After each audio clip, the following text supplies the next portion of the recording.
नमस्कार दोस्तों। बैंक की तैयारी करने वालों के लिए बहुत सुनहरा मौका है। आईबीपीएस द्वारा प्रोबेशनरी ऑफिसर की भर्ती का नोटिफिकेशन आउट कर दिया है दोस्तों।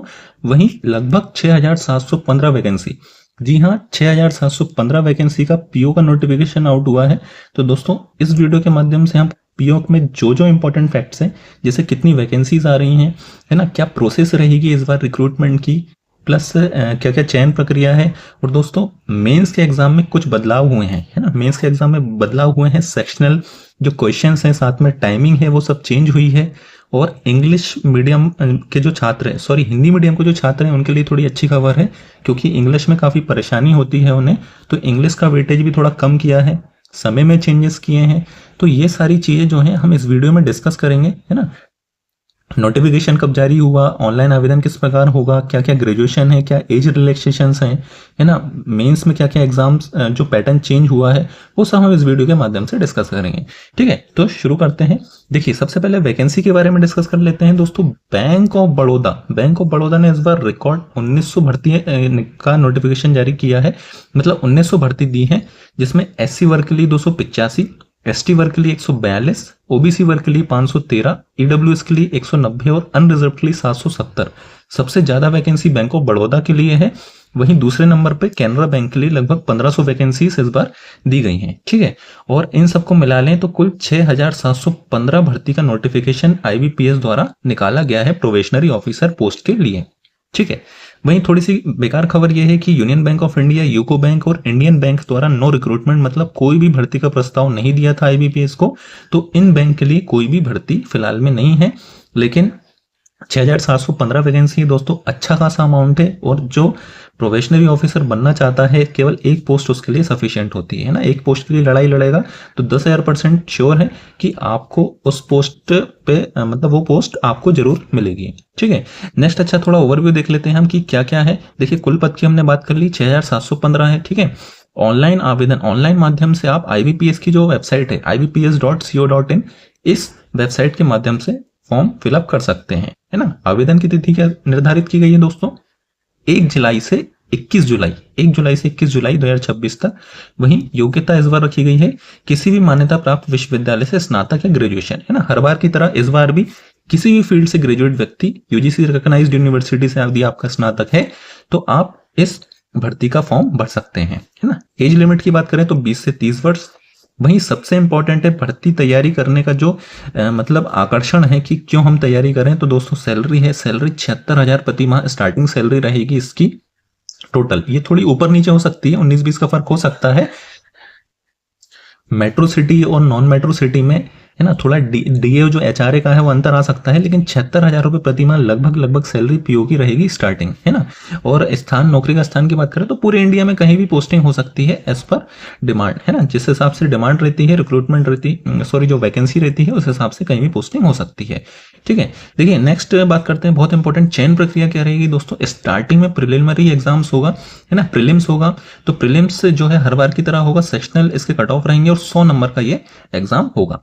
वहीं नेक्स्ट मेंस एग्जाम है। मेंस एग्जाम जो है 200 नंबर का होगा और मेंस एग्जाम में काफी बदलाव किए गए हैं, वो हम आगे डिस्कस करेंगे, थोड़ा धैर्य बना के रखना। ठीक है, नेक्स्ट इंटरव्यू प्रोसेस होगी। इंटरव्यू दोस्तों रखा गया है 100 नंबर का, है ना, इंटरव्यू 100 नंबर का रखा गया है। नेक्स्ट फिर डॉक्यूमेंट वेरिफिकेशन होगा और इन सब के बाद मेंस और इंटरव्यू के फाइनल जो मार्क्स होंगे, इन दोनों के मार्क्स जुड़ेंगे और इस आधार पर जो मेरिट लिस्ट में आएगा उसका फाइनल सिलेक्शन माना जाएगा। ठीक है, देखिए पहले बात करते हैं प्रिलिमिनरी एग्जाम्स की। तो प्रिलिमिनरी एग्जाम्स में पहले की तरह इंग्लिश, क्वांट एप्टीट्यूड और रीजनिंग एबिलिटी, ये तीनों सब्जेक्ट रखे गए हैं।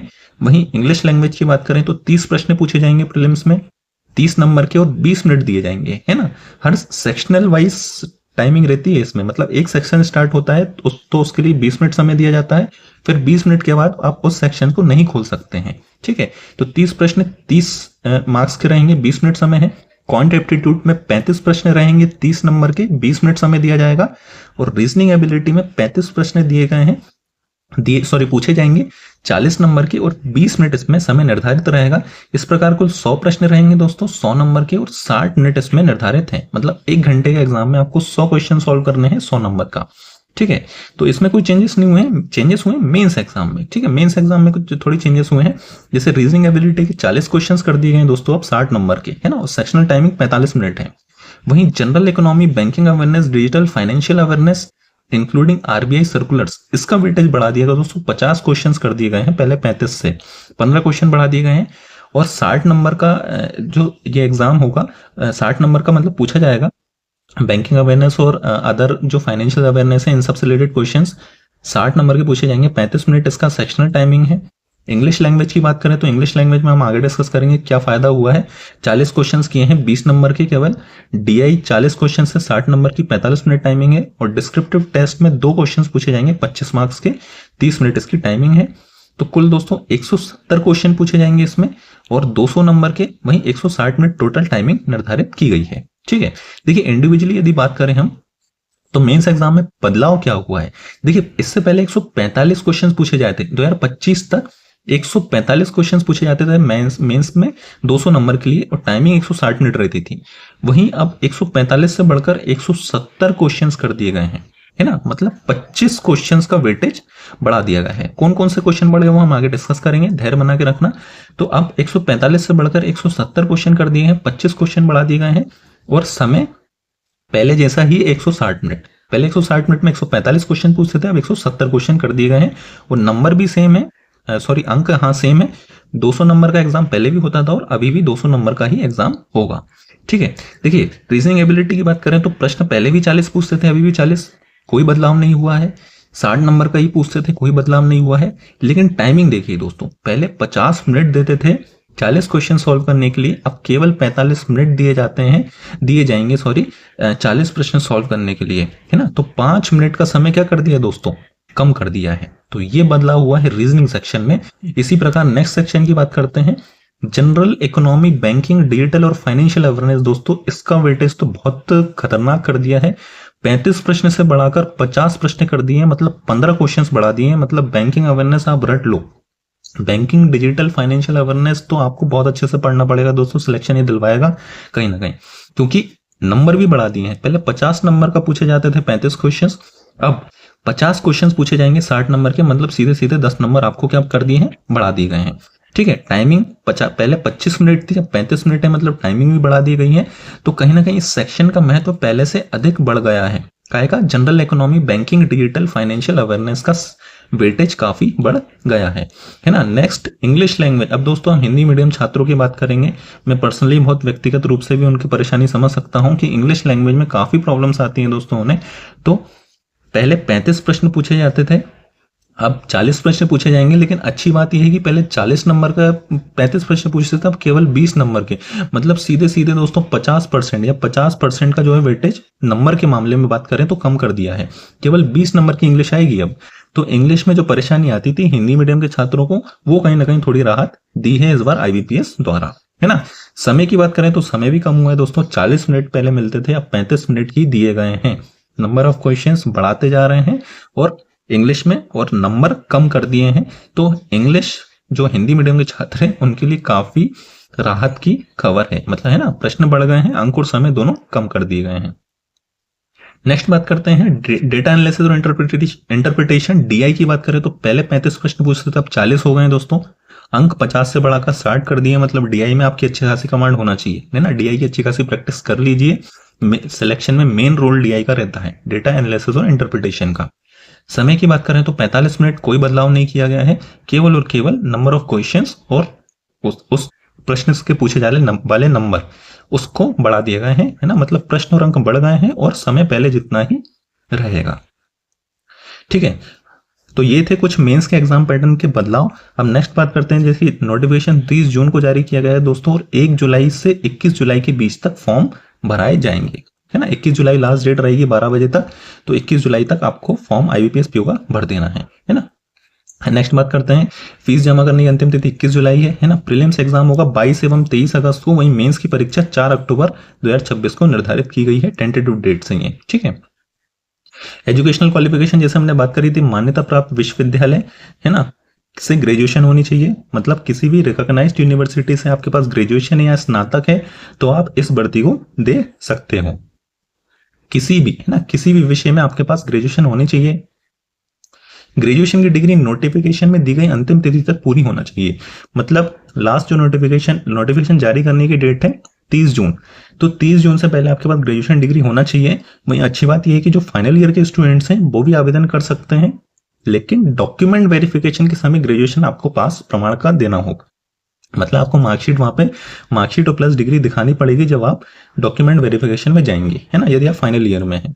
वो नहीं तो नोटिफिकेशन से पहले आपके पास ग्रेजुएशन की डिग्री होना जरूरी है। ठीक है, ग्रेजुएशन किसी भी मान्यता प्राप्त संस्थान से होना चाहिए।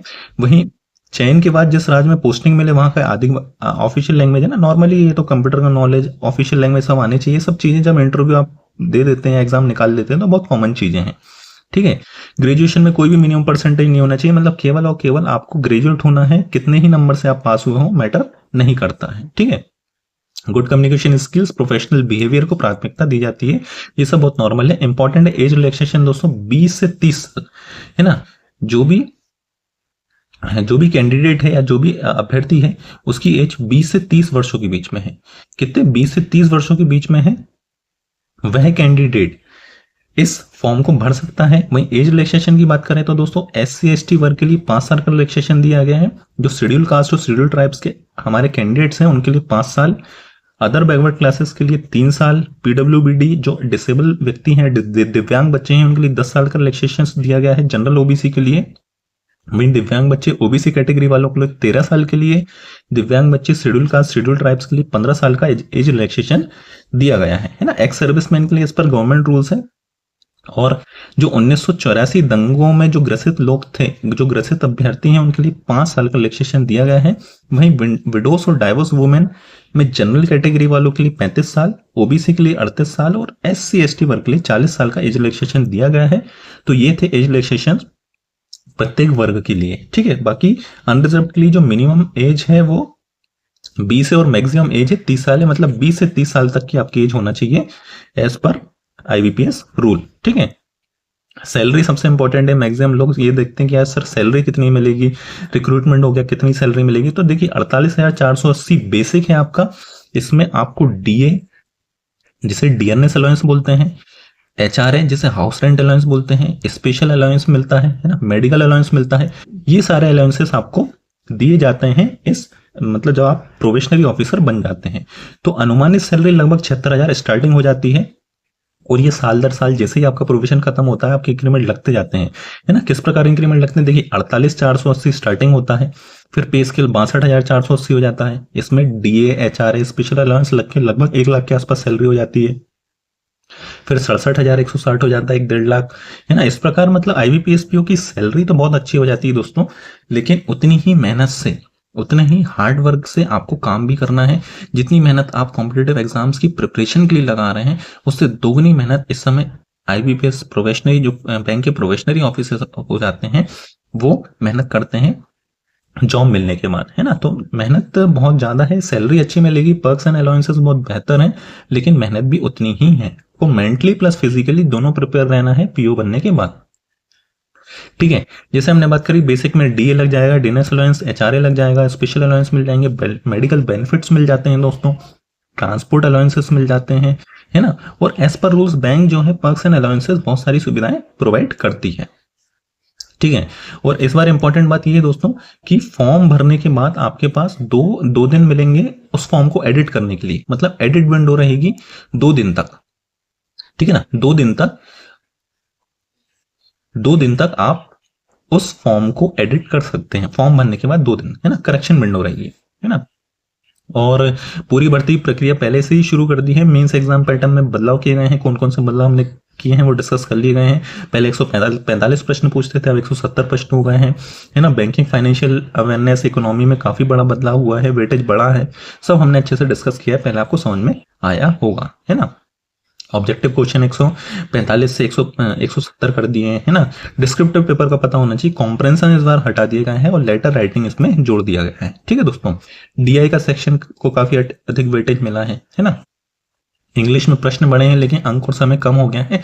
मतलब हिंदी मीडियम के छात्रों के लिए यह सुनहरा मौका है एक पोस्ट लेने का और प्रोबेशनरी ऑफिसर बनने का नेशनलाइज्ड बैंक में। ठीक है, तो दोस्तों उम्मीद करता हूं कि आपको सारी चीजें समझ में आई होंगी। मैंने सारी चीजें डिस्कस कर ली है, वो जल्दी से फॉर्म भरिए और तैयारी करिए। हम लोग डेली करंट अफेयर्स के वीडियोस अपलोड करते हैं करंट अफेयर से रिलेटेड। जो भी क्वेश्चंस फ्रेम होते हैं बैंकों में वो इससे बाहर नहीं जाते हैं, तो वीडियो जरूर देख लिया करिए। तो वीडियो अच्छी लगी है तो लाइक सब्सक्राइब शेयर करना ना भूले। Thank you.